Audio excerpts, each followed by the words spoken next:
This is me, Vincent from Nerdimations, and once again, I'm going to talk about my Uncolonized series. But unlike the first few videos where I did the history of this fictional world, this time I'm going to do something. It's different.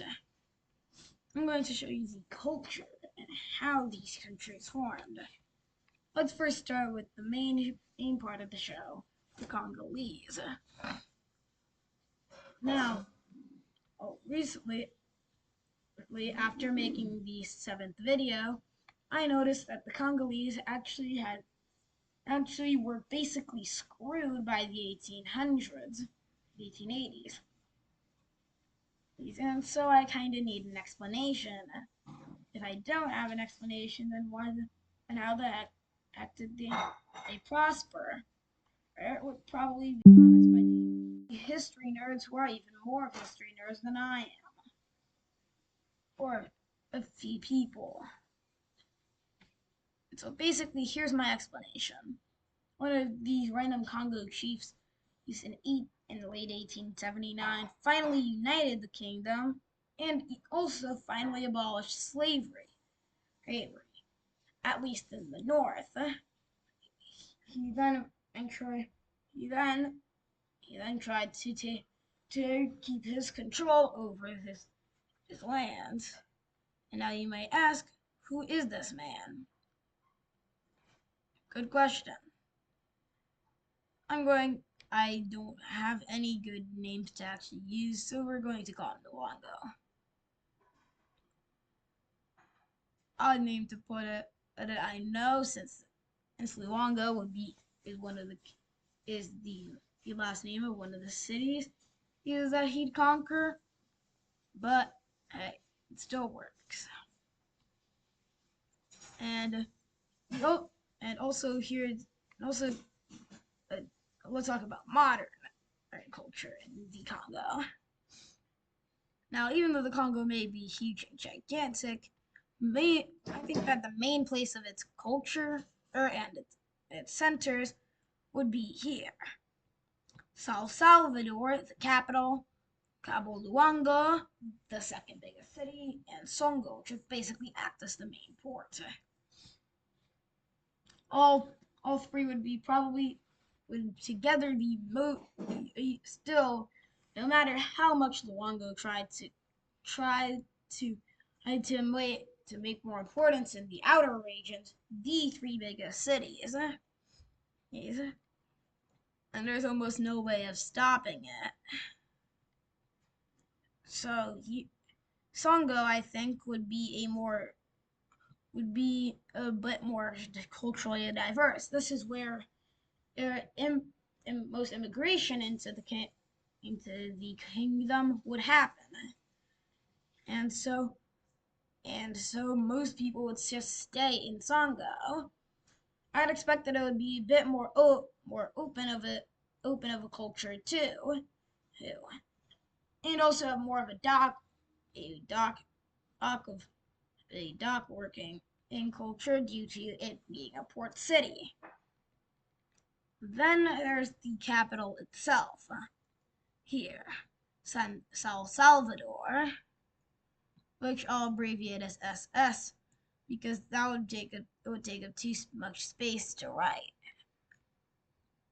San Salvador, or would mostly think of itself as the superior of the three cities. Anyways, it's the one that officially governs the entire kingdom. And they'd probably have a more inland and traditional culture due to them being more inland and also being in the original Congo territories. Meanwhile, finally, Cabo Luongo,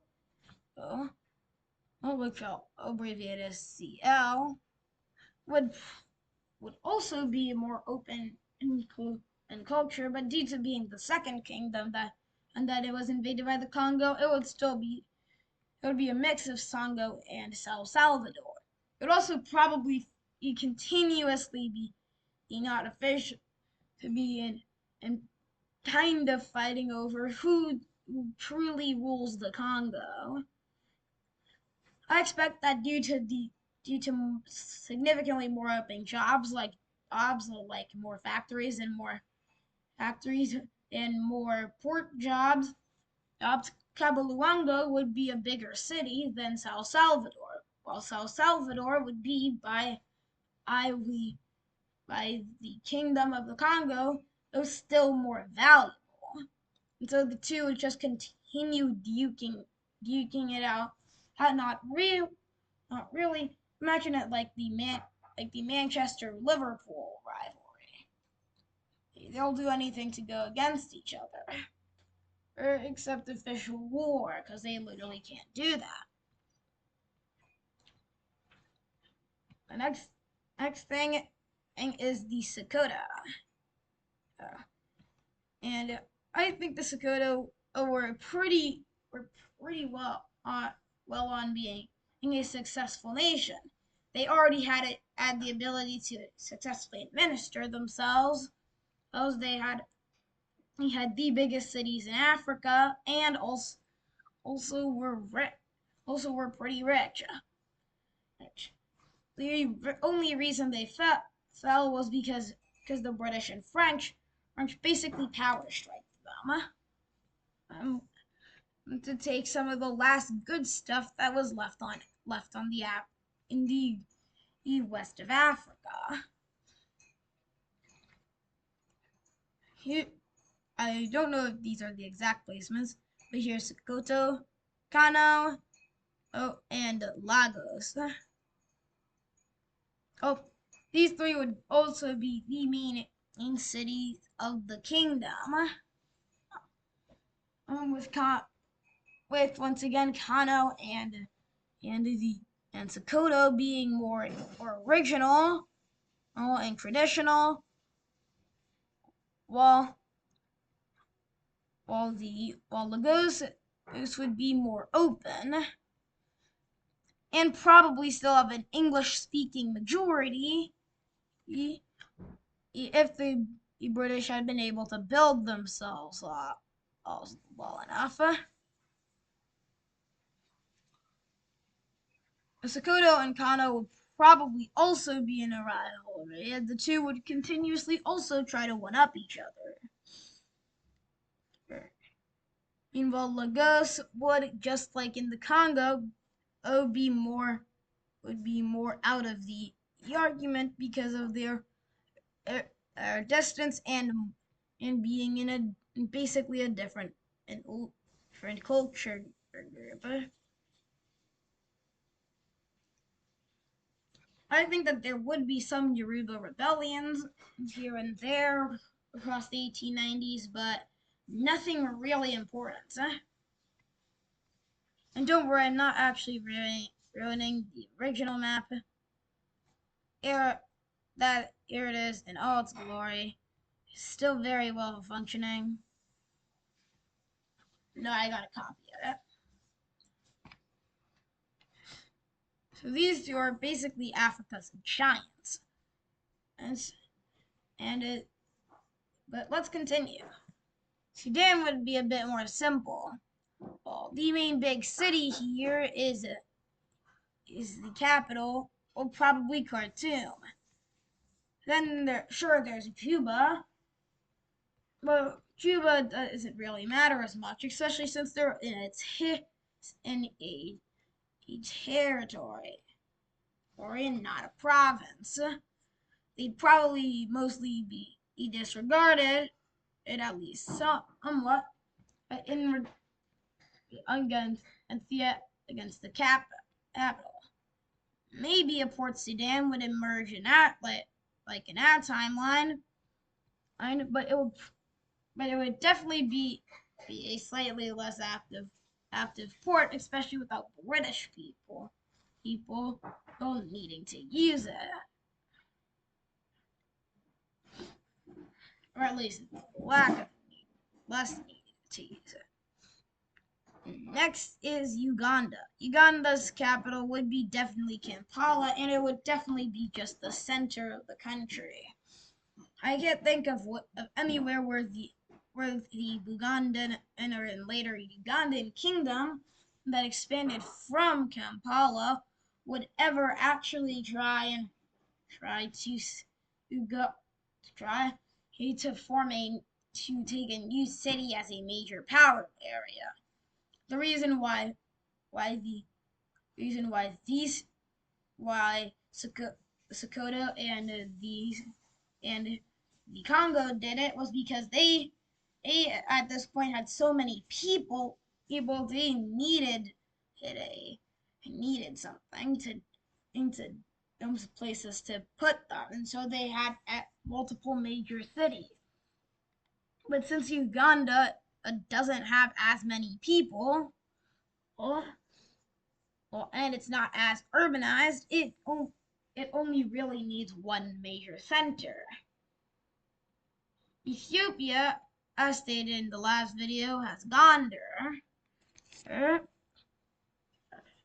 Now, originally I thought they could have Dar Dawa too, but number one, I don't know exactly where Dar Dawa would be, and number two, they probably fall in the kingdom of Auza, which means that they gotta get the city instead. Somalia's Mogadishu would definitely stand as a pretty big city, especially if it gets more Swahili slash Zanzibarian trade. You know Dar es Salaam is going to succeed here given the Swahilis exist, and there's a bit of trouble for this area of East Africa. I mean, these East Africa probably would have begun modernizing and urbanizing, but nowhere near as fast of a pace that everyone else did. Especially since these kingdoms are either not as powerful or formed more recently, and so don't have as much strength or the need or incentive to fight to make better stuff. So I don't think urbanized cities would yet exist here. Angola is lucky because they immediately from their territory get the capital of the Portuguese Angola, the city of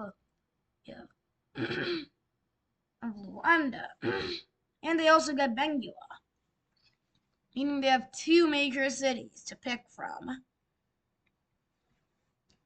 Even though it doesn't really give them too much support, as both of them are on the coast, and so one single well done naval attack can destroy the entire thing.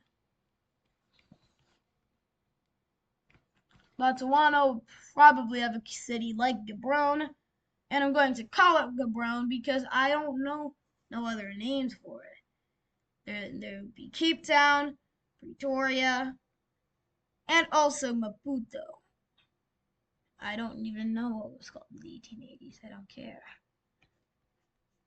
And so that's all Southern and East Africa completed, with all of its major urban centers. What about the far west? As what just happened in the 7/8th video, finally Idakar went to the Wassalu, meaning that they can actually do something. Here would be where I think the city of Gambia would exist. The name Gambia would exist, and that seems to be the main urban centers of the Wassalu for now, before they actually build more. The Ashanti wouldn't have a major city because they are mostly centered around warfare. Their expansion and wasn't stemmed like the Congo or the Sokoto, who planned to work on the inside once they had enough power, were to ward off rivals. Well, they formed because they just wanted more land and more war. I think that Mali would inherit Timbuktu and Gao, of course. I think Gao's here, and they'd also probably build a port in Mauritania. They need it, as this is the main reason they got a coast in the first place. And I think somewhere around here would be Kumbi Saleh.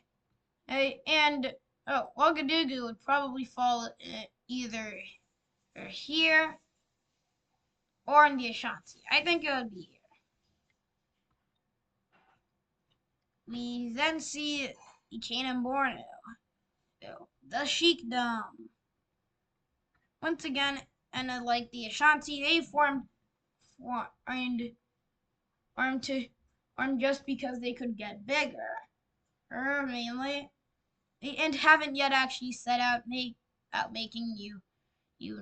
making new innovations and stuff. Morocco, though, already has that set in. For hundreds of years, with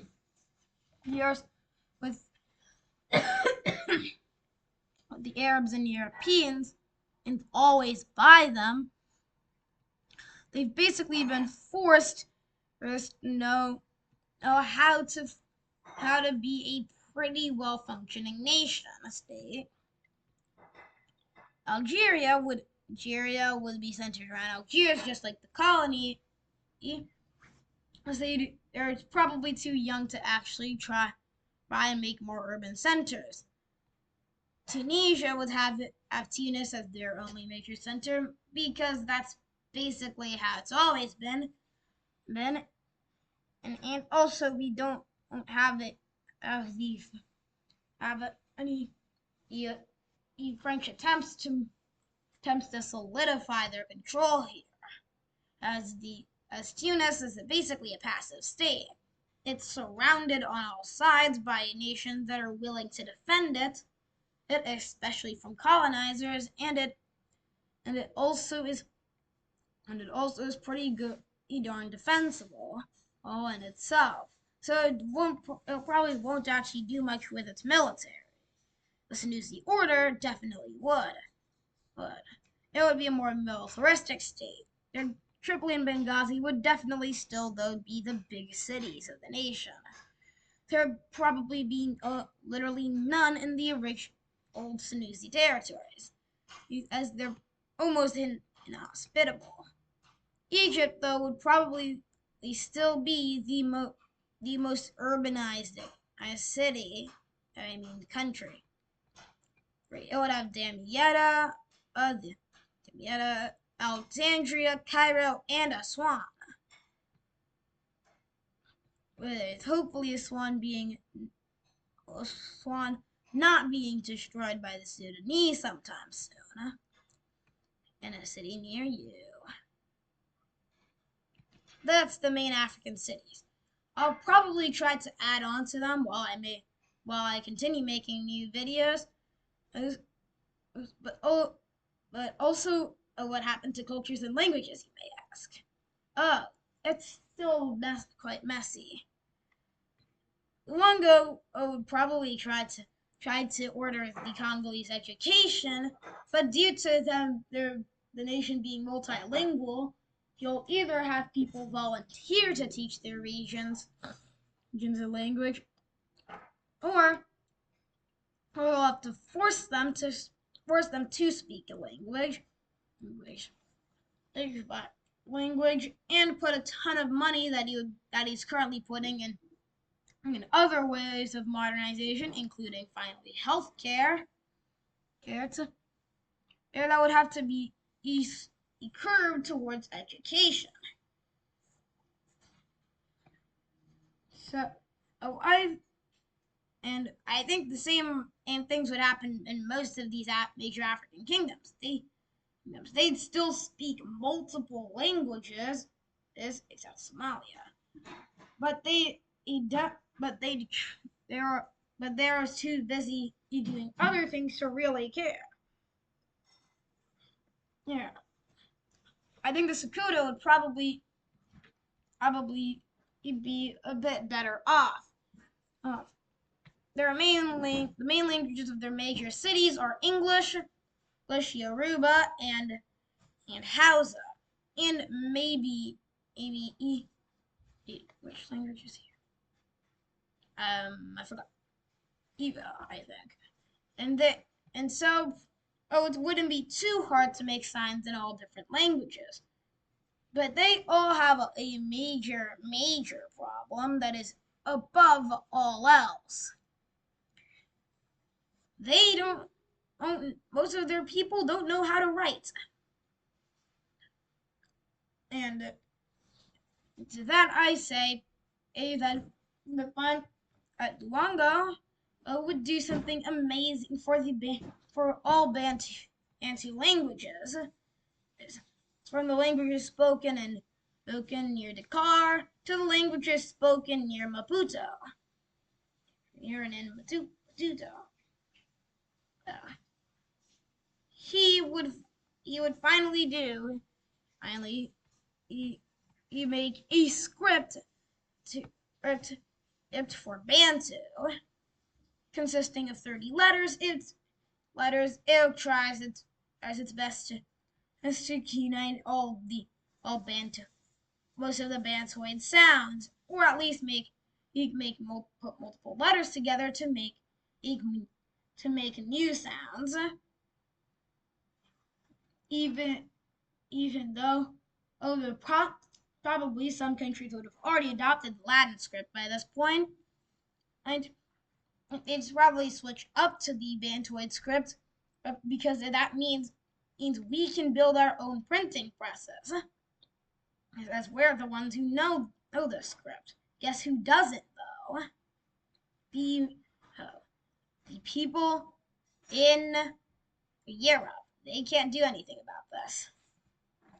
So anyways, thank you for watching. I'm going to save this as uncolonized cities because I don't want to lose the original old copy. And bye.